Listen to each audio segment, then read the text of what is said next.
On September 6, 1968, Swazis came from all walks of life and filled to capacity the Sobhuza National Stadium to witness the much-awaited event whereby King Sobhuza II receives the instruments of power from a representative of the Queen of England.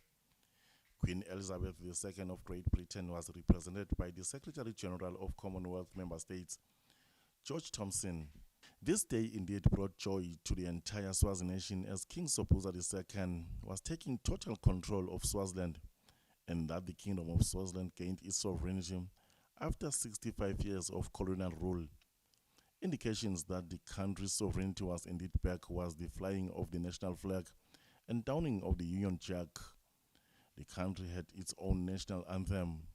Soon after attaining independence, the country had all three arms of government functioning properly, as the executive arm of government was chaired by Prince Makhosini. The judicial arm was also in place and parliament was functioning very well. Thus, every year, King Sobhuza II, accompanied by royalty, would open parliament and make a policy statement on how government will work. After attaining independence, the Kingdom of Swaziland became part of the United Nations, the Organization of African Unity, Commonwealth to mention but a few. Culture continued to be the cornerstone of unity amongst Swazis, as they would always come out in their numbers to celebrate with royalty.